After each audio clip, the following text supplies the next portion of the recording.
And welcome back to the Alignment Free Podcast. We have a treat for you today. Her name is Dr. Stephanie Rimka. She has come to me after listening to the last couple of episodes. And she's like, oh dear, where are you at, bro? And I so appreciate that sort of forward, gentle, sort of like, do you still want to do this? I But want to she's hold you right now. That's well, where I felt. I'm like, do I need to hold you? Should we rock? You know, I so won't even bill you for it. yeah. So she has come with this like, oh man, he's trying to sort some things out, and so are so many people. And like the helper that she is, she showed up in that way, which I deeply appreciate, by the way. Thank you for being here. Dr. Rimka is, how do you want me to call you? Want me to call you Stephanie S? You can call me Stephanie or Okay. Dr. Rimka. I let people do whatever's comfortable for them. Some people like the authority. I could care less. Okay. So most of my patients have always called me Stephanie in practice, Okay. unless children, the mothers, I'm Yeah. in the South and they want Very well. Dr. Rimka or Dr. Stephanie. Very But well. I'm usually it's Stephanie. But I don't care. Okay. So Stephanie's a naturopathic physician, but you've been you were in normal healthcare for a while, is that right? I was. So I am not a physician. I want to have clarity. I'm not an MD, nor do I'm Yeah. trying to pretend to play one. I left medical school. I actually have a degree. I'm a chiropractor. So I'm Okay. a DC and a BCN. I'm board certified in neurofeedback therapist. I started in talk therapy in a mental hospital, primarily working with schizophrenics in Michigan. So I went through all of that training. I chose not to keep that talk therapy, like LPC licensure, because the DC license lets me do all of that and more. And I have less restrictions, honestly. I don't have to, I hug my patients. I don't believe we should be cold and sterile and not touch and do some of the things that traditional talk therapists are restricted to. Yeah. Uh, but the majority of my practice is centered around using a lot of electromagnetics and biofeedback, neurofeedback, things of that nature in a small niche inside functional medicine called orthomolecular psychiatry, which they are now trying to rebrand as metabolic psychiatry. It was started by Dr. Harfer and Carl Pfeiffer in Canada, like, I don't know, 30, 40, 50 years ago.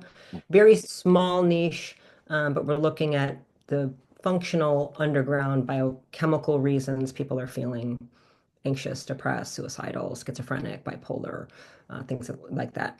Yeah, that's fascinating. One of the reasons people have frequently over the years said, "Hey, well, have you thought about getting a degree in psychology?" And I was like, "No, because then I would have to be restricted to doing what they do." And they don't do what I do, they don't get to pull a knife on people or hit people or Yeah. retrain their nervous system that way. It's fun. I did all of that in school. So like when I was an undergrad, one of my professors pulled me up. He's like, you're 2 classes away from being a psych major as well. And I was a triple major. And I went, what? He's like, you just take statistics and I forget what he goes, you also have this. I'm like, I didn't even realize. I just loved psychology. I just Yeah. loved, I took every course I could take that I could fit in my schedule because it is fascinating, right? The psyche, we obviously are fascinated by it. And I just think the human condition is so incredibly wondrous and in pain or pleasure. I just, I've just always been intrigued by it since I was a little girl. And so I do study it a lot, and I think there's a lot of techniques that are very, very helpful. I do gestalts, with people. There's things that are very, very useful when you learn how to use them, but I'm going to do it in a different way. I'm very experiential. I make people move their bodies a lot. I want the neurophysiological experience. I'm like, okay, well, get up, let's do it. They're like, what? Like, well, we're going to talk to the rapist. What happened? Okay, let's Yeah. talk. Let's do it. So like, I don't want to hear the story. I want to see you. I want to see, let's break it down. Like, I'm Yeah. going to have, Did it's a you very different experience. So I did you learned. arrive at that like gradually you were seeing this happen, or was this already kind of the way that you were wired at the beginning, where you're like, no, no, let's go and make this an experience? Um, I probably had some of that wired in me young, but I was trained by professionals who did this. So by clinicians who they broke the molds as well. And I taught for an international organization in my 20s. Some courses I took, right? So there's a lot of personal development courses. I took a lot of Tony Robbins. I took Yeah. Landmark. I took a variety of things, right?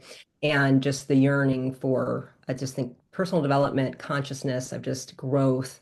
I just was driven always since I was very young. And as when you get into college and in graduate environments, just people are doing that because we want to become the best we can be. So one of the courses I took, I ended up, doing the 2-year instructor training and I was teaching. And so I was in my 20s and my co-instructors were in their 50s and 60s and 70s and students, some of them are much older than me.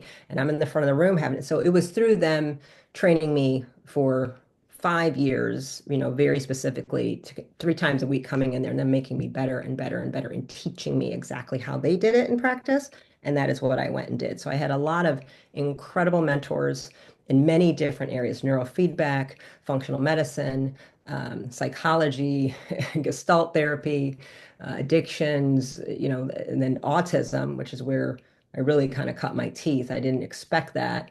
But my nephew was diagnosed when I was in grad school, and my sister, when your big sister says, "I need your Help help," me. Yeah. yeah, everything stops, and I'm like, "Whatever you need." Yeah. And so that's where my career really focused. But once you start studying that, like it's all the same. ADHD, autism, I mean, in a way, it's Alzheimer's, dementia, schizophrenia. When you look at what's really going on, it just started to be, wow, it's very, very similar. And then, so I had that population while I was teaching these courses to people who are coming in and paying money, trying to just, whatever, dealing with their drugs or their marriage, or I don't know what I want to be when I grow up and I'm 40, kind of a thing. And I used both experiences to kind of mold how I do it. So I was trained by a lot of incredible other people, and I kind of I'm part of the legacy that they've left. That's beautiful. So how did you end up? So if we're looking with somebody who's dealing with autism or ADHD, it's pretty common. People frequently, when they talk to me about it, they almost use it as a flippant excuse. And I don't mean that in a derogatory way, but they'll be like, oh no, I have ADHD, so this is hard for me. And I probably could be diagnosed with ADHD or autism. My wife has her suspicions based on the way that I behave. Yeah. But in my mind, I go, no, I just am a human, and this is how I operate, and maybe I don't operate like other humans, but whatever. And but they would come to me with it, and so how would you approach that? How, like, what is it that you found in between the people that are like in a midlife crisis and the people that are dealing with ADHD or autism or something else that was this? Because you're saying it's all the same stuff, which from my experience, it pretty much is. But what are you seeing in terms of underlying when we're talking about it's all the same stuff? What is the same stuff? Well, when it's okay, so great point. So you brought up a few things, and this might be uncomfortable for some people to hear, and I don't really care because I'm more about the truth than your comfort. Um, and I think people need to get more uncomfortable so they can find ultimate freedom. I'm like, if you're always avoiding that really is probably the breakthrough moment for you to have the peace and aliveness and joy you're looking for. Um, the it has become rather trendy and fashionable to have a label. And culture has changed dramatically. I don't know, I'm 53, right? So somebody born in the 70s, a Gen X type of person, there was no reward for incompetence in any way, shape, or form when I was growing up, I don't know. right? Right. There's no like get it together, suck it up, let's go. Like you never wanted we hid our pain. We lied. I'm fine. You don't want to go to the doctor or the hospital or even have anybody treat you differently in any way, shape, or form. It just wasn't. Now that we've really normalized um, incompetence, inadequacy, we've made it almost be this is what we want. Now, there's many, many reasons for that. I will tell you, out down in Georgia, where I've practiced for almost 30 years, the public schools get, I think it's like 35 or $38,000 extra federal money for every child diagnosed with ADHD or something. So they are very motivated to have as many children diagnosed with that in the classroom. It's to their benefit, right? So there's a push very strong by principals on the teachers to start pointing that out. And it's typically a 5 to 7 minute office visit with no diagnostics to diagnose a child, right? Some questionnaires that people fill out. They do no blood chemistry. They do no UA. They don't take any image of the brain. I do very objective testing. We look at what the brain looks like. We look at functional neurology. We look at brainwave patterns, blood flow patterns. It's very black and white. You can see very clearly. That's ADHD. That is not. This is a concussion, that is not. This is a seizure, that is not. This is, insomnia. You can see it. This is anxiety. This is inflammation. It's right there. Oh, the visual centers are disrupted. You can see it, right? This is Okay. not hard. We have very known patterns. Neurofeedback has a clinical published research, I think we're in the 50 to 60 year realm, thousands upon thousands of studies showing what this is and what the brain looks like, right? We know baseline, we know normal, and we have abnormal patterns. We know blood chemistry, what things will be abnormal. 96% of everybody with an ADHD diagnosis is severely deficient in zinc. So is it ADHD or is it a zinc deficiency? Because zinc is directly required to make dopamine and GABA and serotonin. So if you don't have that, you can't make it. So I've reversed diagnoses simply with zinc testing, supplementing properly, post testing. The hardest part is typically getting that person to stop self-identifying that way. So what Very we've much. done in culture is we've embraced the victimhood of a diagnosis. And I know you do a lot in the addiction space. My brother has been an alcoholic for 50 years. My other brother, crackhead, 20 years in prison. My dad was in prison my whole life. Everybody's been in prison, alcoholic or drug addict in my family, all the men basically. So I'm very familiar growing up in it, being around it, going to prison my whole life, and this is just dealing with it. I cannot stand AA, NA, or any of those types of models because they keep people, that's why they have. I mean, AA, the fact that the legal system, the number one prescription for alcoholics is to go to AA. Well, it has a 3 to 7% success rate. This is the thing you keep doing. However, what we do, neurofeedback published studies done with Vietnam vets and PTSD, we have a 76% success rate. Why are you not sending them to board certified neurofeedback therapists and having them do alpha theta slow wave training? Because look at the studies. That doesn't make any sense.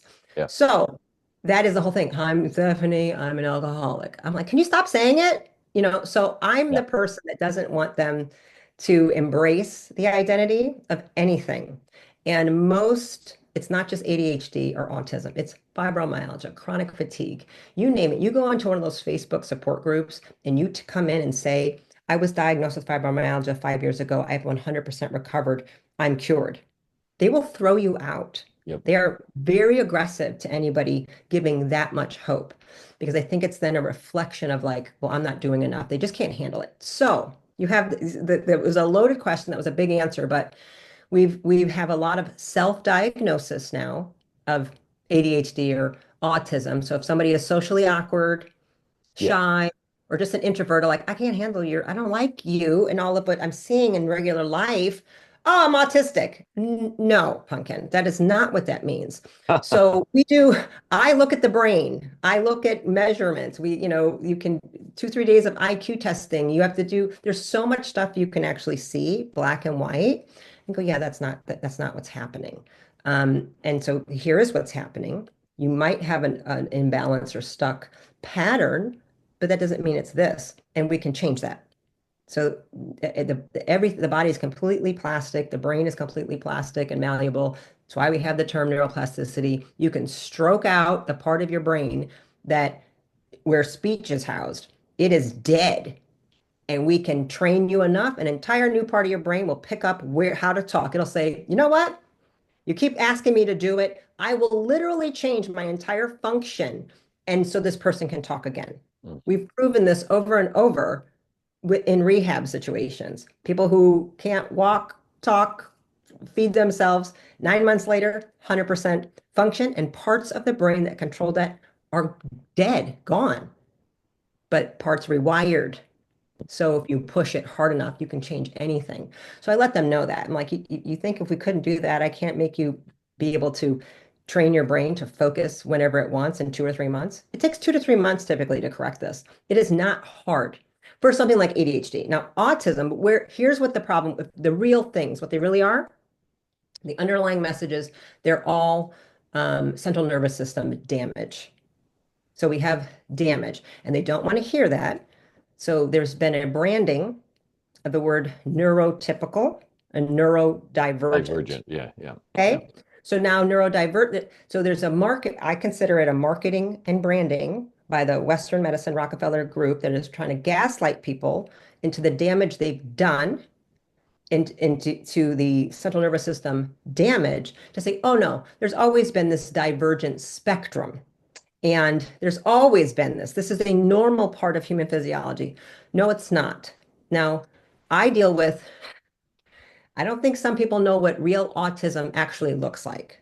Yeah, Okay. please. Yeah, enlighten Yeah. us. This is, there are, this is a central nervous system disorder and it has a developmental progression. My patients are children 7, 8, 9, 10, 12 who have not spoken since an incident at 2 or 3, not a word, who cannot be touched by their mother or father. They can't be hugged. It is like painful to them. They will scream because there's so much discomfort. You imagine your child never can tell you, I love you. They're banging their heads against a wall to the point bruise is so bad that they have to be taken into the ER. They're still wearing a diaper at 11 or 12. You're any day of the week at 3 a.m., you could be here screaming and banging, and you come into your child's room and they're taking their own feces and smearing it all over the wall. This is the reality for hundreds of thousands, if not millions of families right here in America. It is not cute. It is not a Disney movie. This is this isn't a blessing to them. They watched a normally developed child, and I'll, we can go there. 9 times out of 10, I've heard thousands of stories in my office of real people crying every time. 9 times out of 10, it is an absolute vaccine incident. End of story. Very clear, cut and dry. Mm. No doubt. High fever, seizure, that was it. Nothing's been the same since. Period. Usually around 2 years old. It's usually the MMR, but not always. So we know it. I'm one of thousands of clinicians that have been trained to see this and have heard the same stories. It's over and over and over again. And those families have been completely ignored and gaslit by the entire system. And they're finally getting some type of voice. They're finally being heard. There's some, like, you are not crazy, mom. And this is not, that's not. So now what's happened is anybody who maybe has an underlying anxiety disorder and that they haven't dealt with and don't know how to integrate it and don't know how to use any somatic tools whatsoever, they hold, oh, I'm afraid to make eye contact too. I must be autistic. Mm. And like you said, I've had so many people now, they'll just throw it out casually. Well, it looks like you're on the spectrum. What? Because someone's smart, likes computers, and he's a little socially awkward. He's not autistic. You know what I mean? This is not what, so that's what's happened. And so I use very black and white measurements. I don't prefer spec scans. That's what the Amen Clinic does. We use QEEGs and we couple it with labs and looking at psychological assessments. Some of those are handy and what they're telling, you can see they're telling you. There's a lot of misdiagnosis too. So a lot of infections lead to a disorder called pan-PANDAS. So brain inflammation in whatever causes a radical change in behavior Sure. and function for people. And it's the easiest example I think people understand is like a concussion, Mm. right? So we all have heard of, even if it's a famous story, somebody fine, whether it's a football player, a hockey player, or a race car driver, but a major traumatic brain injury and their entire personality changes and everything about them changes. That's what happens when you damage the brain. Personality changes, function changes, hormones change, and hormones and chemicals are behaviors. Like every emotion is a chemical. We can make ourselves laugh and we're going to change our chemistry. Yep. We can make ourselves cry, we're going to change our chemistry. And the opposite is true. You can eat something or be injected with something or infected with something, and it's going to change your chemistry and it's going to change your emotions, right? So it goes hand in hand. Very much. I think it's fascinating that it's only 3 to 7% now for 12-step programs. But it used to be Could 12. be 12. It Then it could was be 8. 12. Yeah, Um, it's not good. Let's just it's leave it not at great. that. And that is like I saw there was a lady I work with. She was in a rehab for a bit, and they were basically indoctrinating everyone into once you're out of here, only 1 in 12 of you will survive 90 days if you go to all 90 meetings. And I way back in the beginning, I was going to 12-step programs for pornography and like essay meeting type things, and I remember being like, this is the dumbest affirmation I could possibly make. I'm an addict. How long do I have to say that before it stops being true? I don't understand this. And when Right. nobody was getting better, that's when I turned around. I was like, I got to find a different solution because I don't like this. Yeah. And so I think it's fascinating that sometimes the percentages are lower than I anticipated. I've pegged it around 8% up until now. Okay. So, all right. So we've talked about nervous system damage. Is that something that is also occurring in things like anxiety or depression or something like that? Because in some ways, it seems like anxiety, anxious feelings, and depressive feelings and sadness and whatnot are natural, healthy nervous system responses to whatever you perceive to be the case. Now, your perception may be wrong, and we can train that. That's fine. But there's an element of it that is very healthy, right? Like anxiety is a healthy response to things. Mhm. Maybe you don't want it, but it is a natural, healthy response. But is there nervous system damage in cases of, say, anxiety or chronic depression or things like that, that you would see also in like chronic fatigue or something like that? Absolutely. So you are right. One, they are absolutely normal and healthy. The body is not broken when you're having certain anxious symptoms or even panic, and then depressive, which would be going to the trauma category, and dissociative symptoms. So there's a biology of stress and trauma that is straight up biological. No human is, all mammals have it's exactly the same. A deer and us we're very similar. Yeah, Um, so it doesn't matter. And so there's an activation in the system when you feel there's a possibility of a threat, right? That's a state one activation, like, wait a minute, which is, if you're out with your wife and somebody seems a little sketchy over there, you should activate, like, hang on. That, what I'm saying? Like yeah, that's what we all do it. We see somebody that doesn't look right, you activate, you might put your kids behind you. Hang on, yeah, honey, be quiet. That's normal state one activation. You want a little bit of arousal. We want the heart rate to go up. The eyes are going to dilate. I have to be aware. Do I need to run or fight really quickly? So you want activation. That those symptoms feel like to some people anxiety, right? Little sweaty, little, oh, okay. yeah, Aware of what's happening. You're like, oh, it makes total sense. Then let's say that guy starts running towards you and your wife. Well, you're going to go into state two, stress, as you're supposed to. And you're either going to fight him or you're going to run. This is normal. This is what's supposed to happen. What feels strange to people is when this happens when they can't see any type of threat whatsoever. It's like that just came out of nowhere. No, it's because the body does have a tendency to get stuck in state one or state two. It can go to state two very, very quickly. So you're actually never going back to baseline. Baseline neutral activation is a parasympathetic, beautiful rest and digest, joy, aliveness state. So alive and free is parasympathetic, yeah, right? We should be in a parasympathetic rest, digest, restore, beautiful space like 95% of the time because very little life-threatening things actually are happening to us. But in the Western modern society and culture, we're living in such a way that there are so many stressors bombarding us that we don't even realize. You and I right now, just inside of a house, artificial lighting. I've got three, four lights on me to make me look better, for the video. I'm in an HVAC. I'm surrounded by paints, volatile organic compounds. There's carpet glue. I am being poisoned. Being in a square box of a room, in and of itself, architecturally is stressful on the human system because there yeah, are no squares to be found in nature.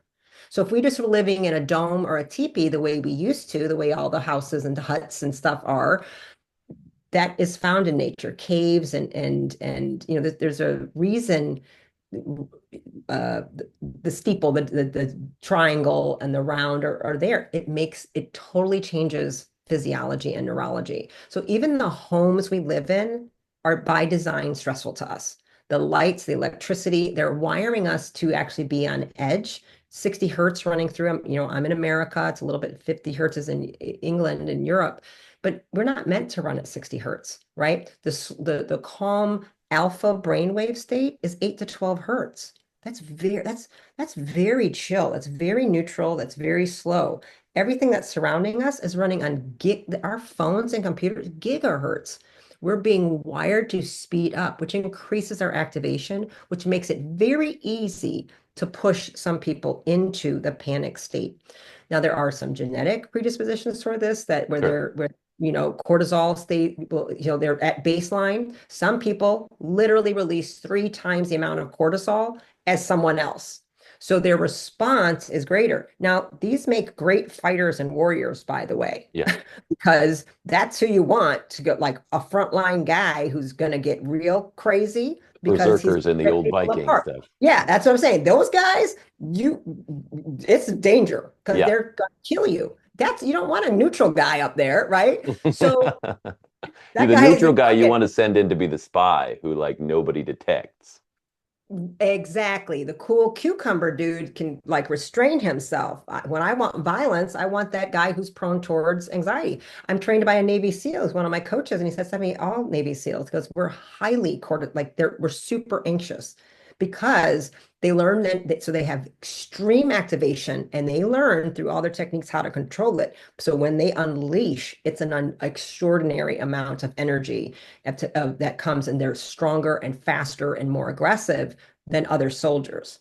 So it's a fascinating thing. So some people do have a genetic predisposition towards it, and a lot in our culture, especially for boys and men, are taught never to be violent, never Yeah. to be physical. So that gets so suppressed. If they had just been learned that how to punch someone, like listen, like when I was a kid, we fought. Yeah. So It was my going out son, of vogue when I was younger, I suppose. yeah, I mean, okay, well, so I had a military dad and okay, well, we did it, but I didn't say they liked it, but we didn't get a whole lot of trouble. Nobody was calling the police. You weren't no. thrown out of school. And here's the thing. I'm not saying I think we should choose violence, but it did solve the problem really quickly. A kid, you know what I'm saying? Something happened. No, Mine but was a little, there's like in Latvia, one of my teachers that I learned all the body work stuff from, his like their town, you once a year, once the ice froze over on the river, the whole town went out and just had a brawl. Like that was like yeah. town tradition. We just go for it, and it's That's great. nervous system regulation, actually. Yeah. So what they're doing is trauma release work, but they Hmm. didn't go for that. Now we have fancy techniques called TRE. I'm certified in that. There's all kinds of ways to get it out. But again, I think a lot of young men I see with a lot of panic disorder, it's because they were never allowed to be physical, and their aggression, their natural state, their natural boy state is being um, it's turned into a pathology. There's no roughhousing allowed. We played King of the Hill. It Yeah. was at lunch. It's normal. What's the job? Your job is to throw people down the wood chip hill. Like you're literally throwing the living crap out of other kids. And the whole point is for somebody to try to beat you, and whoever's ever the strongest survives. We came back into class after recess so well regulated Yeah. and calm and happy because we're getting it out. They don't get the same opportunity. When my son, who's now 20, I remember and I sent him to kind of alternative woo-woo schools, Montessori and Waldorf and stuff. And in the middle school, though, he came home and he's like, well, I picked him up. I'm like, why aren't you guys, what were you doing that? He's like, we're not allowed to play football anymore. I was like, why? And he goes, because the two-hand touch they say is too violent. I said, what? What did you say? Like, oh my God. So like all the boys, you know what I mean? And then he was telling me about when they played two square, four square, whatever, the basketball. He's like, well, his friend, he goes, Miles and I are not allowed to play anymore because we win too much. I said, what did you say? I'm like, so you're punished for being excellent at something. Yeah. They're told not to be physical. So we're training people to not use their bodies. Are we shocked now, Bob, that so many people are holding things in their body? And when we come at them with a somatic therapy to release it, the kind of results we get. Yeah. So it's a very interesting state we're in with that. So anyway, that is like a normal thing. But what happens with depression? Depression isn't the body's normal response to say, I can't deal with this anymore. You are burning, you're literally killing brain cells. The neuronal overactivation starts, it's neurotoxicity, and it says, listen, I'm going to have to find a way to slow this down. It's a lot of high beta waves that's going on way too fast, spinning. That could happen from MSG. That can happen Oh, from gluten. That can happen from glyphosate. It can happen from screens, TikTok, digital dementia override from looking at rapid. It can happen from video games. It happens from a lot of things, happens from cocaine. There's a lot of things doing the same thing in the brain, right? And Include, to does that include also just people's habituated responses to things, like their thoughts correct. about things also will do Correct. this? Yes. Okay. Right, because they're addicted to it. So now they're addicted to the feeling. You can get addicted to anger. You can get addicted to fear. The chemicals that are there, you don't want to be. You don't want to be addicted to porn, right? People don't Yeah. want to be a meth head if it happens, right? So, like, okay, now I'm here, and you don't know how to break that up. And the body says, in its infinite wisdom, I cannot let this continue. I must come in and override. So it raises that alpha, which is this beautiful neutral, and it says, I'm going to make this so big and so overwhelming to slow them down, to make them tired. I'm going to make them tired because I want them to go within. I need them to stop looking at the world, stop hearing outside sources, and go within. Because the answer, if I slow you down and you curl inside and get what we call depressed, and you get quiet and you stop, you'll be able to find the answer. And Eastern cultures teach this, Sure. it's a very Taoist type of thing. They're very into thought first and imagination. We hate that in this country. Western culture wants you to be an externally focused work robot and don't go inside, don't have imagination, don't daydream. We take daydreaming and wonder Don't and be unproductive. say it's Ritalin. Well, you have a disorder that you are creative, but this is a real thing now. Kids don't lay around and look at the clouds and just make things up like we did. We had nothing else to do. Right.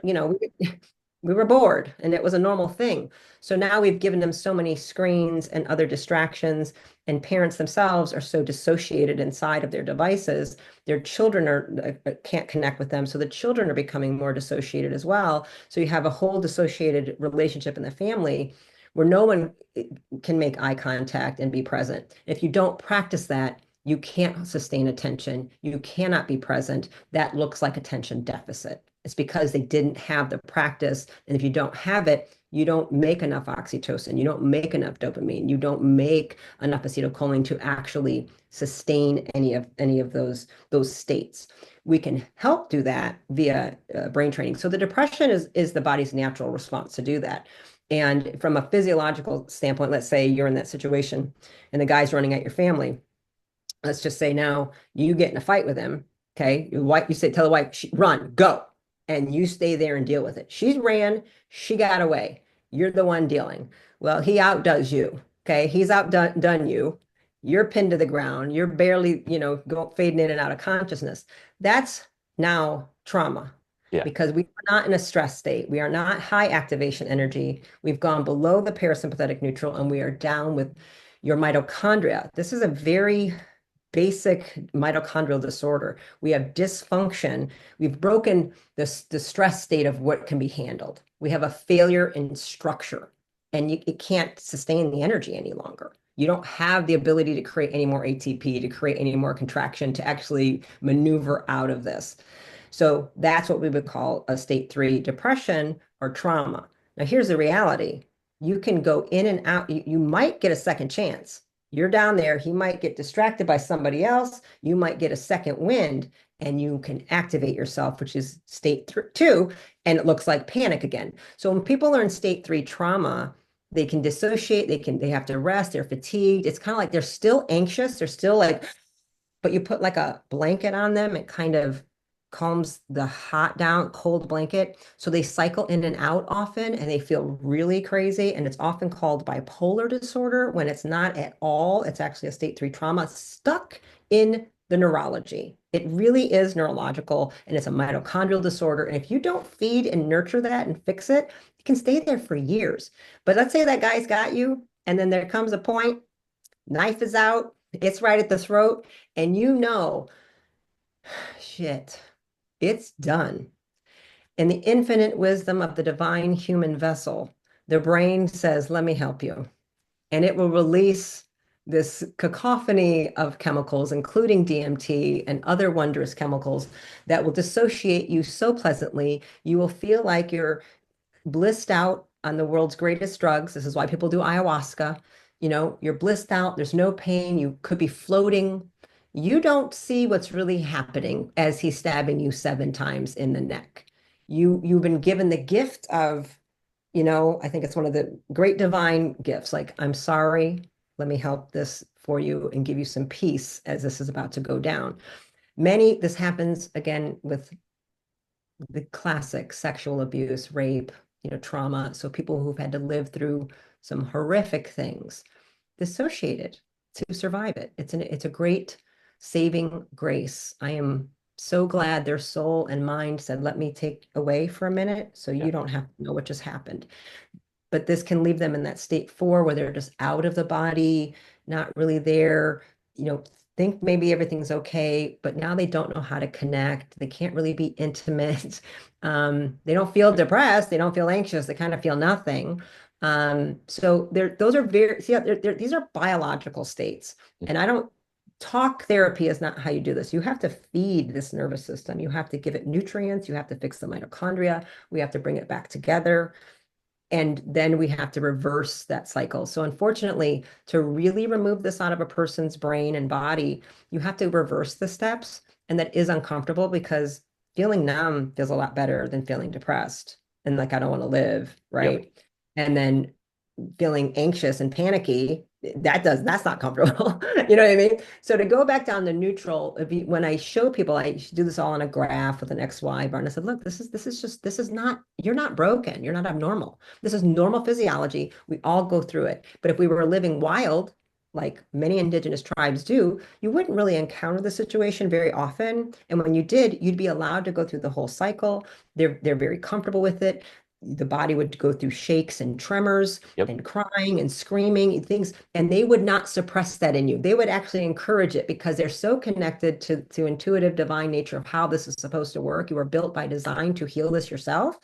But in our culture of shame and don't judge me, and what if they think I'm sick and I got to keep it together, we don't do that. And we aren't teaching our children that, oh, that's normal. So, like sometimes you got to control it. So, like if the guy, you beat him and held him until the police got there, when you went back to your wife, you need to both let that out to Yep. integrate it together, or it's going to stay stuck. And then it Yep. might show itself 5 years from now out of nowhere. You're like, I don't know what just happened. But I wasn't even doing anything, doc. And it just came out of nowhere. Yeah, it Yeah. really didn't come out of nowhere. It's because your body is trying to heal what you didn't allow it to do in the past. It's just trying to complete a process. Yeah. And so when we tell them that's all that's happening, you're not crazy. It's got to get it out. This is normal. And then you go to baseline. And then you no longer are so easily spiked, but if you're already really high, it takes barely anything to, Yeah. to trip you up. And that's what they just don't understand. You're like, oh, and like, yeah. And so I use a lot of technology as well because it can change people's physiology super quick. And I can at least they go, wait a minute, I don't think I've ever felt relaxed. This is relaxed. I go, Yeah. yeah, they go, shit, I've never felt this before. I'm like, well, Yeah. not welcome to it. Now listen, over here a long time, you're probably going to shoot back up. It's kind of like stretching, Yeah. like I need you to do it a lot, and then we have a new normal for Yeah. you.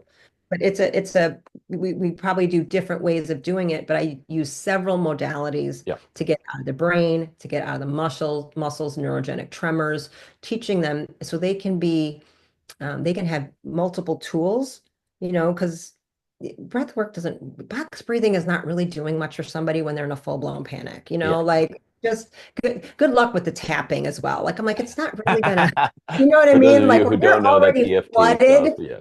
yeah, it's just too much. So I use some pretty big guns because by the time somebody comes into me, this has Yeah. been a really bad problem and they're dysfunctional often. I'm getting them post-suicide attempt or post-psychiatric hospitalization because I'm an alternative. These are things insurance doesn't really pay that much for a lot of these things. And it's, you know, I often get people after their pediatrician told them there's no help for that. Just put them on Risperidol. Yeah. Oh, it doesn't matter what you eat. Yeah. It, well, yes, it does because the If you stomach eat is poop all the day, let's intestines are take that picking to up its everything. logical conclusion. If you eat poop Yeah. all day. Yeah, so it's a long way to explain, but there is a definite biology to it, and it can happen in a multitude of ways. And of course, circular thinking is part of it. And yeah, we have to deal with some of those unconscious scripts, but much easier to deal with than people realize. So I have to look at, is there a physical causative thing Mhm. simultaneously while I'm dealing with that. But I'm telling you, if you have a physical causative thing, you're not going to rewire the thinking very Yeah. well. I mean, it's like I tell people, I forget what, there's one couple patients with this thing, and I try to explain to them because the adrenaline and cortisol levels off the chart. I said, this is what it's like. It's like somebody's coming in every night and just dripping an EpiPen on your son. He can't calm down. Like, have you ever given somebody EpiPen? I've done it to my son. They are not the same. You just shot him full of adrenaline. Yeah. It's like, okay, yeah, but woo, listen, or if they're about to die of anaphylactic shock, you got to do it. Yeah. That's why you have to do it. But they're not in a place to breathe and be calm. Yeah. You gave them an artificial dose of something. I said, if Yeah. I can stick a needle in you and change your behavior very quickly, I can make you jacked up and feel like you're going to fight, or I can make you pass out like you're going to sleep. Yeah. So don't, I mean, so you have to, like, I showed them the numbers, like, oh, this is not okay. That in airway constriction, I measure every child's, look at their mouth, their palate, and their airway. There's supposed to be a certain amount of air. If they can't breathe, so I've had kids with airways at like 5 and 6 millimeters. They're always mouth breathing. They're desperately trying to get air. Well, do you know how long you can live if you're choking? Yeah. Two No. minutes. Yeah. There is it ADHD or is it that they're choking? And literally, we get a dental device, we Yeah. open the palate, it changes the way their head's positioned, their airway opens up, all symptoms gone. That child can totally focus, pay attention, and retain information. But nobody learns if you put a hand around their neck and they feel like they're about to die. You cannot override that. The brain stem will never be overridden by thinking. So if your brain is like, I don't have oxygen, that's what a lot of kids are dealing with because their palates are so narrow and their airways are restricted. Yeah. But no one's assessing that. They just give them Adderall. Yeah. Yeah. So there's so many directions I could take this. I So know, I said so much. Sorry. and it was beautiful and very confirming. And by the way, we don't have to use an analogy like a knife being stabbed in the neck with a knife 7 times. I'm Anybody sorry. listening, we can. I No, I'm fine with the analogy, but like for your average everyday person, if you get in a car accident, the same thing happens, right? You're in a situation, and what you're expected to do is trade insurance information instead of step off on the side of the road, shake, get clear, and all the other stuff. Same idea, and it gets stuck in Yeah. there. So And you have to contain it. I tell people, it's like, listen, you do have to use distraction techniques. We yeah, can't always respond the way we want to, right? So, like, that's a classic example. I was in a car accident once and we had to deal with it. And I had to deal and stay. And when I got home, I suddenly started shaking and crying. I was hmm like, oh, and it overwhelmed. I didn't think I was that upset, but I was. And my nervous system had to get it out. And if I would have stopped myself at home, that would have stayed with me. But I did have to stop myself there because it was yeah, like, I yeah, got to deal with something. Now, if I was 7, I wouldn't have had to stop. I would let my 7-year-old cry. I'm sure, not going to stop because there's no reason the 7-year-old can do that. You know what I mean? Because the 7-year-old doesn't have to behave like an adult. And I think often we are mistaking that. So distraction and being able to actually say, well, this is not a time and place for me to shrink because I have to actually protect or defend or yeah, deal with something that is important. And I can go home or where it's safe or in the car and go away and let my body and acknowledge it yeah, instead of pushing it down. It's the part of the pushing it down and pretending it isn't there that has gotten us into some very uncomfortable places. yeah. So popular media has sort of run in a lot of ways with the idea that your body stores emotion. Your body keeps a score. What is his name? His last name, I, Vessel Van Van der Vessel. Yeah, something like that. Beck. Yeah, Yeah, I know. Like I yeah, should know that name. Yeah. yeah, yeah. But like No, you that's don't like actually it. a book with a lot of research in it. A lot of books then take it further and they talk about all of these emotions that are stored in your body and whatnot. I have not found that an exceptionally useful paradigm to operate with people because I go, no, what's stored in your body is chemistry and muscle tension patterns and neurological firings or not firings. And then your brain's responding to all of that with whatever experience you got. So how about we fix those and then we'll see what's left. How much of that do you it feels like the popular media kind of takes it to this sort of like psycho spiritual arena where it wants to resolve all of these mysterious, vague, cloud-like things that you may be holding that you can't really measure well, where I've opted for the let's do something we can actually measure. Let's look at your reactions to things. Hey, look, you're reacting less to that thing than we were 20 minutes ago. That's sweet. And so I've sort of reduced it probably more than necessary, I don't know, but down to material physiological markers so that people at home or people I'm coaching or people I'm working with can go into that space and be like, oh, no, okay, cool. That's different. I can measure if I'm improving so that they're getting some kind of feedback. Do you run into that? Do you run into people believing all this like, oh, I have this mysterious vague trauma in my system. I have this, oh, this happened to me when I was a kid and all that other stuff? Or really are you like, yes, that might have happened, but what we're really dealing with are these biological things. And then if there's thoughts left over, we can handle it. So I think it's both. So I find it very helpful that the conversation has started to make people aware that you should stop, you should not ignore the soma. You should not ignore the body. Yes, you are storing things in the body. Now, there's some interesting ways to look at that. I'm talking about the central nervous system. I know it's hardwired in the neurology, and to me, the spinal cord is the brain as well. So, and I'm talking about mitochondria, which are these community of bacteria that live within us. They are not organelles. They are living, sensing creatures that we are in cooperation and communion with that do a tremendous amount of work for us. And the fastest way to kill somebody is to kill all their mitochondria. That's Yeah. what cyanide does, right? It's very, very fast. So if they stop working, we're dead quickly. So we have this incredible exchange. We protect them and they nurture and give us all of our energy and signaling. They communicate with the microbiome and everything. So when I not everybody knows the mitochondria are, so you would maybe have learned about them as the powerhouse of the cell in the sixth grade, making ATP. That is that's like saying a mother is a woman who gave birth. It's like it's just not really fair to the mother, right? It's not really fair to the mitochondria. So it just doesn't do it justice. I'm like, well, Yeah. that, yeah, technically, but wow, you really just underscored the value, right? So they that's real, like them breaking down. And if they are ignored and you don't, their strength determines trauma or not. Like it comes down to the health and quantity and quality of them, and do they have the nutrients, and can they do what they do or not. That is the big difference between a power man or not. It's just that's the reality of it. So it's really there. And the fascia and the water does store memories, and we are crystalline structures. We have crystals in us. We have quartz crystals and things. This is in our brain. This is why crystals are used in a computer, because they hold an insane fractal holographic amount of memory. That's why, so it's an interesting thing where like we have a lot of proof and evidence. The French have done some incredible research on, yeah, like, and research has gone into it. Memory isn't in the brain. Like they can break out every part of it, and you're like, well, it's somewhere in the field, the body. We don't really Yeah. exactly know, but it's there. So it isn't a stretch for me to say, well, of course it's stored in the body because it's in the field, it's everywhere. And so we have to address that. So I like it because it makes people aware that I have to do this, and it gets them focused out of talking about it is not going to do anything. Sure. Trauma, stress it's non-cognitive.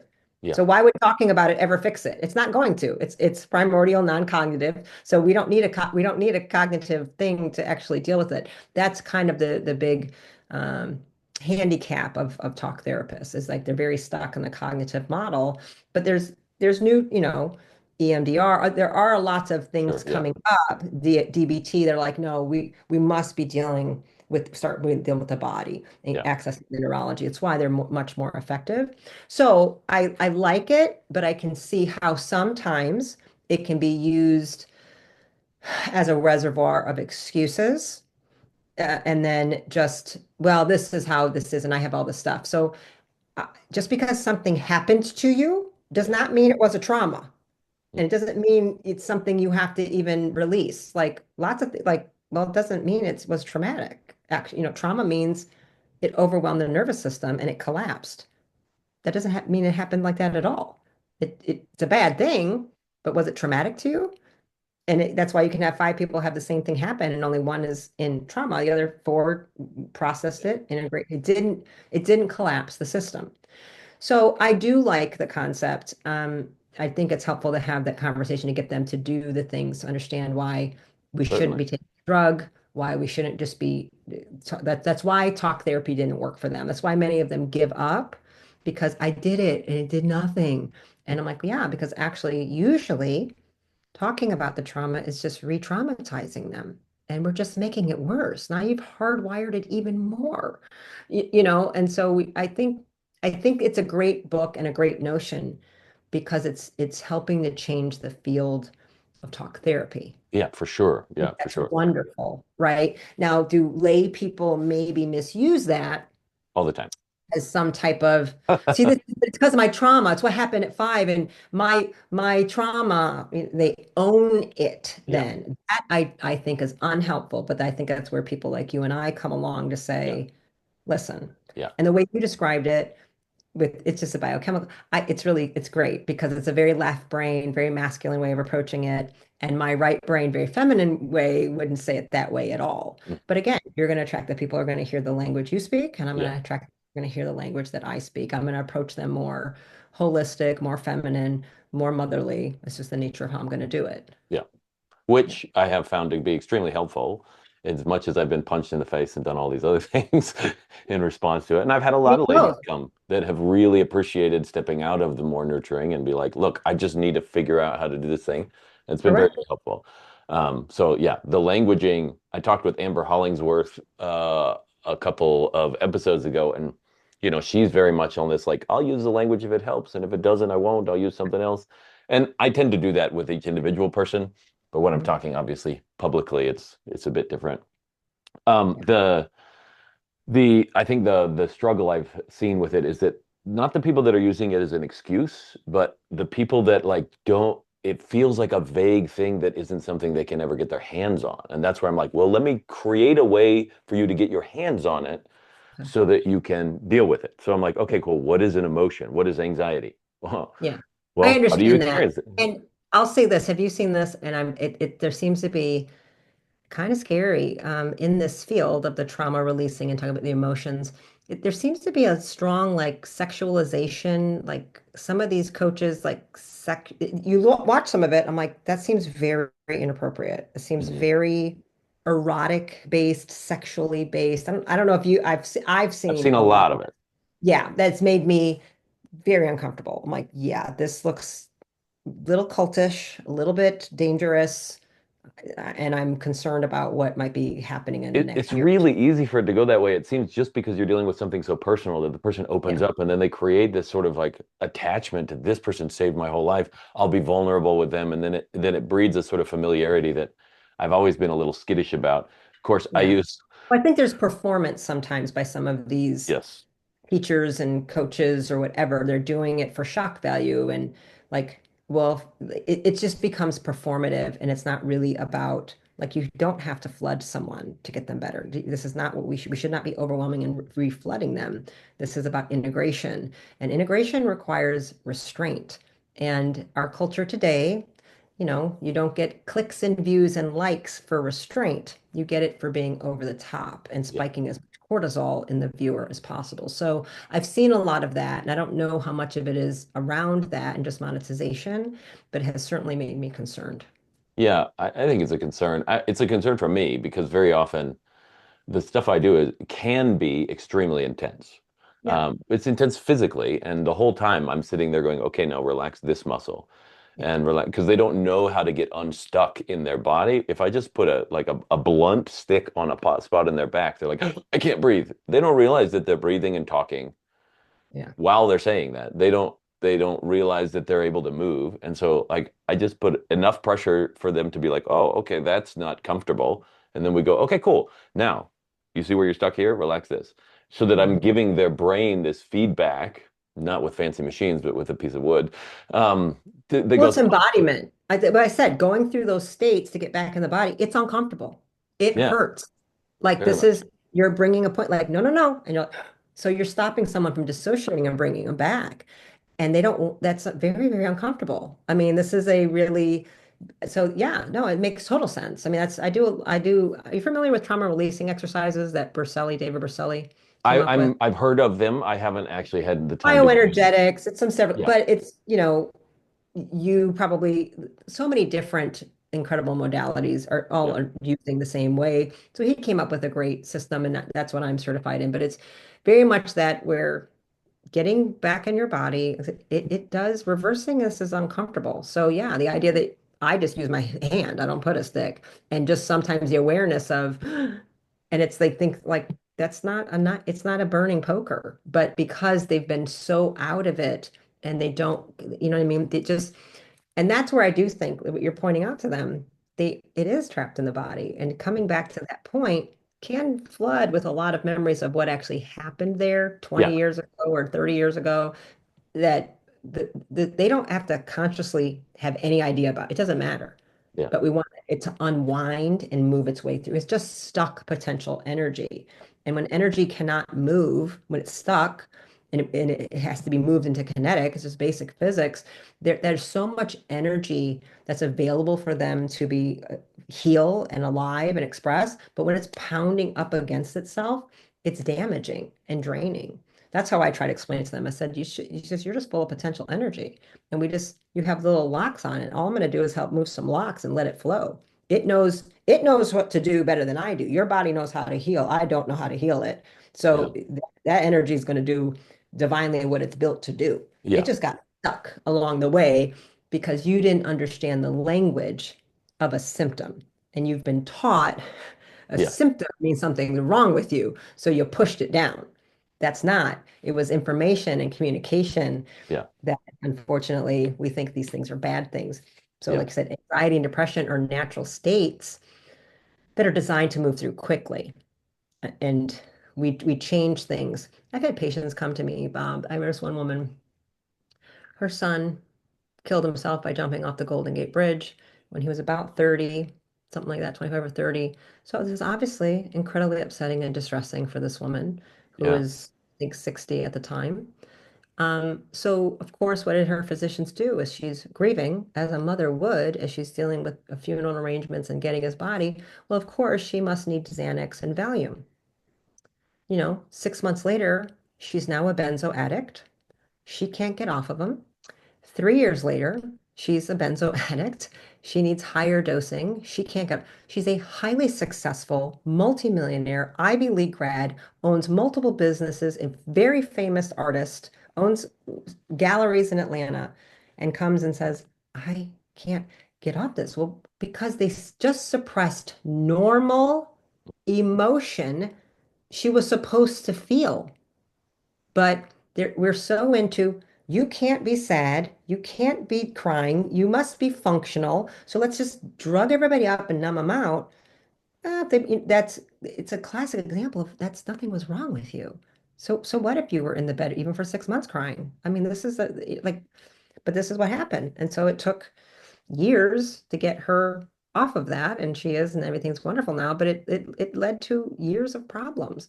But this is what we're doing in society instead of letting her be with it and being with her in her pain. We're so uncomfortable with it. Drug it up, make that go away. yeah. One Yeah. of the things I've seen, a couple of the red flags I've seen in the industry around like some of the things you're talking about is highly sexualized. The other thing I've seen very much is people taking credit for being the healer, Mm. whether inadvertently or not. Very often I'm like, look, I don't know how to divide cells and like I'm not rebuilding livers. If the body responds, that's great, but that's the body responding. And so Yeah. I'll tell them frequently around, you have trillions of cells in your body. Every single one of them is attempting to live well and to do its function properly. So They're all health, working properly. Yeah. yeah. So health isn't really a miracle. The miracle is that we manage with the way we live and the way we think and the way we move and the way we breathe and everything else to override all of that and make ourselves sick. That's really the miraculous thing is that the body will obey us um, and make Well, it's us. pretty easy. The Western modern way, I'm just going to tell you, it's pretty easy. We Oh are yeah, so poisoned. The average American baby today is born with 300 30 to 50 chemicals, toxic chemicals that were not in babies just 50 years ago. Oh, wow. So fortunately, we are so lit up with things crossing the placenta now that never were in existence before. My grandmother did not have any microplastics in her body. My grandmother had no glyphosate in her body. You know, it's everywhere now. Yeah. What do you There are think? some, So there are, kids are being born already poisoned at a severe disadvantage. Their brains are already inflamed. Their endocrine glands are already damaged. So if they're already at a deficit of dopamine, serotonin, acetylcholine, testosterone, estrogen, I mean, it's bad, Bob. yeah. I never in my career have seen so many 20, 25-year-old girls. I'm 53. They have less progesterone estrogen than I do. Oof. It's not okay. It's not. So that isn't their thoughts. It No, is no. driving now that they can't have a good thought because if you're a boy is the same way with testosterone's at 190 and they're 19 years old. They've been poisoned to death. So unfortunately, it's hard to feel confident without testosterone. Testosterone is courage and confidence, and it's estrogen is socialization. Estrogen's life of the party. She comes in, is like, "Hey, how you doing?" Testosterone's like, "Hey, how you doing? Let's keep going." You don't have those. You don't have charisma. They are the spark of energy, energetic life, and we all spark with each other. So if you have half a group that don't even have those hormones, the other group is like, why do they feel like that to us? Because they don't have it. So, so I do come from it as a strong biological factor of Yeah. going, we have to correct this problem. They're wearing plastic underwear. All the clothes, I didn't grow up wearing polyester Yeah, I know. underwear. All the sports clothes are plastic now. They were cotton when I was a kid. Yeah. So the accumulation of these things are deeply affecting the biology, which deeply affects the chemistry, which affects the emotions, and how quickly the system can stay stuck and how hard it is for it to self-correct. Yeah. So that's my job is typically to come in and be like, this is where the situation is. You're really depleted in this, or you're excessive in this. This wasn't your fault. Here's why it happened. Let's balance it out. You will then be able to learn some tools that you probably didn't know, but you weren't even capable of learning because how are you supposed to learn when you have, Yeah. you're starving, So then you'll be okay again, right? Or you'll be okay for the first time. But some of them, it's a different ball game. I mean, I've been seeing patients almost 30 years, and what I was doing 20 years ago it's not been working in the last 5 years. We've Good. all just talked with each other going, I just was with a bunch of doctors in Dallas teaching for my peptide university, all clinicians only. And several physicians came up and were like, what I was doing 2 years ago doesn't work now. Like, what is going on? Like, we're seeing things that are shocking us. Yeah. It doesn't work. We need other things. What are you guys doing? So we're in constant communication. So I'm just telling you the reality of what we're looking at. Biology and physiology is different. Mhm. And we have to address that. And that isn't just their thought patterns, right? No, There's no, no. only so I much mean, they can do. yeah, thoughts are downstream predominantly from all the other stuff anyway. An interesting aside to this is, uh, in the Orthodox world, they have these monasteries, and the typical practice is to bury these monks who have died, passed on, and then after 3 years, exhume the bodies, put the bones in the ossuary, right? Make sure that the cemetery is available for the others and to do their thing, right? Nowadays, they have to wait 7 years because of the amount of microplastics in the bodies. When That they aren't even breaking down. they're not Yeah. breaking down. Humans are less biodegradable than they used to be.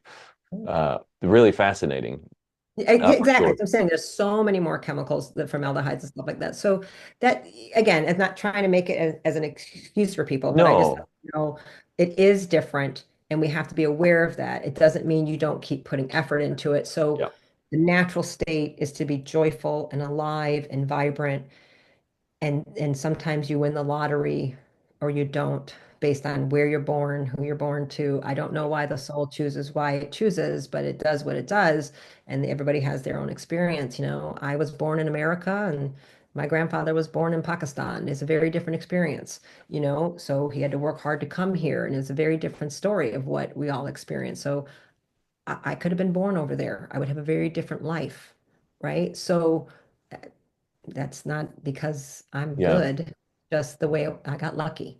you Yeah, what know? I'll tell people very frequently is like if you're walking down the street and you trip and you fall over, yeah, you might be a little embarrassed. You'll get up, brush yourself off, and move along. But if you happen to have a 400-pound gorilla on your back and you trip and fall over, it's going to be a little bit harder to get back up. So I'm going to hereby diagnose you with a gorilla. Remember that you have a gorilla so you don't beat yourself up about how long it takes to get back up. Oh, I love that. Yeah. So, well, thank you. It has been a joyful conversation. I very much appreciate all of the expertise. I mean, you spent a lot of time looking at this, being honest, asking questions, helping people, seeing what worked, not trying to avoid the things that don't work, and just working until you find a solution. It's rare that I run in. I know there are thousands of people like you in the United States. I don't run into them that much in the stuff that I do. I run into the people that have been duped or scammed or, spend a lot of time in talk therapy or whatever else and have spent their life savings and stuff. So I probably have a slightly unbalanced view of the number of people that are actually out there honestly attempting to do the best thing for their clientele without warping it too bad. So I Well, appreciate you for representing them. thank you, Bob. And if you would like to change that lens of perception, I could introduce you to dozens just like me, like Sure. dozens. There's a lot of really, really good clinicians who have been fighting the good fight for a very long time, and we've been ignored and we've been shunned, and we've taken our hits, and they deserve to be highlighted. So Yeah. I certainly could give you Send them along. lots I'd of be happy names. to have them on and talk more about some of these things. Yeah. In closing, one, what is something practical that somebody listening right now who may not have access immediately to someone who can do all of these extra like deep scans and whatnot, and so they're not going to necessarily know what deficiencies might be in their system or anything else like, but what's something that they could do from your perspective on just a day-to-day or weekly or something basis that would help them get their biology back into a space to where they might actually have a shot at changing the direction of their emotional Yeah. state.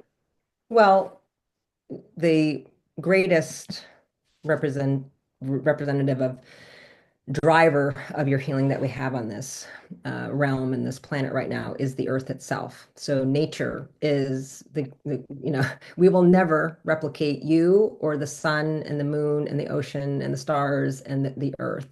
So the earth itself is a great crystalline magnet that so I want people to align themselves to nature again. We call it circadian biology. It's a very fancy term for try to live a little bit more like the indigenous folk, because every tribal culture who does not have TVs and electricity and doesn't know anything about anything and is eating from the land the way they're built and live in only communities of about 150 to 200 people max, they are all joyful. There is no anxiety, depression, suicidal ideation. They do not have mental illness.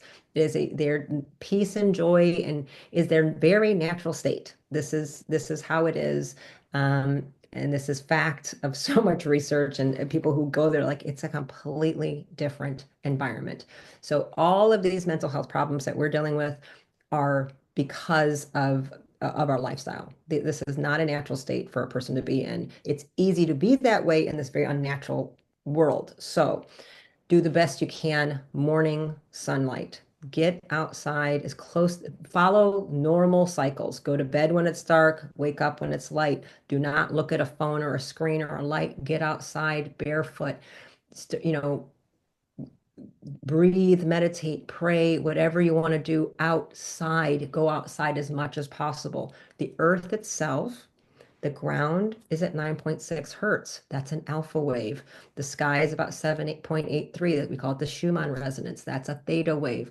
It is slow and healing. Your body heals in those waves. The mitochondria I mentioned oscillate at almost 10 hertz, the 9.6. So just being outside completely changes physiology. If the next step you can do is walk outside, if you can walk, do it outside, not on a treadmill, not it doesn't count at a gym. Why? Because one, the open space makes the nervous system feel differently. You actually have to compress a little bit because it's so open. If you're anxious or you're scared, I get it. It's going to actually require you to bring some inner strength. But by walking outside through motion, going across a lateral space, your eyes are going to have to rotate and do lateral motion. This is why EMDR does what it does. The lateral motion itself calms you down neurologically. You scanning to just be looking and you're just doing your thing. I please don't wear headphones, don't listen to music. I want you to listen to the birds, listen to the wind. Birds themselves, when they're singing, they actually change the frequency of their songs to calm us down. They are in resonance with us. Birds are only singing when it's safe. The body knows it's safe. You don't have to consciously realize this. So if you could have your morning coffee outside in your backyard, natural sunlight is coming near you and you're hearing birds, it will completely alter your physiology without you doing anything. And if you could go for some walks throughout the day, outside, 5 minutes, but just go across land and it will naturally change. Do not put music and electronics in you because you won't be hearing everything the same. And actually, people will often dissociate. So the simplest thing, sunlight, fresh air, hearing nature, birds, whether it's a lake or a forest, if there's some place, if there's hiking, there's a forest where you can be, just breathing when you go into different lands like that, forests and jungles, you breathe in different bacteria. They actually change our moods and affect as well. Your entire brainwave state. University of Michigan did studies on the college because you can pay a college student $20 to do anything, and Yeah, gave pull a them, spring for 20 yeah, minutes with their finger. Yeah. yeah, but it's pretty impressive. You are smarter and better at solving problems outside than you are inside. That's the end all research that University of Michigan did. It's completely different. Home, library, office, doesn't matter. Outside, I think all children should be doing their homework outside. That like everything should be as much as you can, even if it's just opening the doors in the patio and letting that natural light and you're hearing the birds and seeing the trees. That's why many offices started putting in pictures of like bamboo and grass, and they actually increased work productivity just by faking that people were seeing green space. So outside, walking is one of the most powerful movements you can do. It's very, very simple. It's a cross lateral movement and it makes the left and right hemisphere of the brains come together. And the eye movement causes activation of the parasympathetic nervous system, and you're moving lymphatics, which helps move energy along. So it's free and easy and highly underrated. Yeah. So basically, what you're saying is if you want to change the flavor of your life, change the marinade, go marinade outside in the good stuff. And every time you change the marinade, expect the flavor to change. Love it. So awesome. Thank you so much, Stephanie. If people wanted to get in touch with you or some of the work you do, I mean, obviously not everybody lives in the Atlanta area. Yeah. Um, I'm virtual. I'm all over the world now. So, okay. but we are drrimka.com. Okay. And Instagram is at Dr_Rimka. But if they go to drrimka.com, they can see all my social media. I do a lot on social media for free. I try to give a lot of education. I have courses, free courses, some paid courses, private membership communities. I have several health coaches that work for me. We see people all over the world. Awesome. Great. Yeah. Well, Thank have a you. beautiful, beautiful day. You too.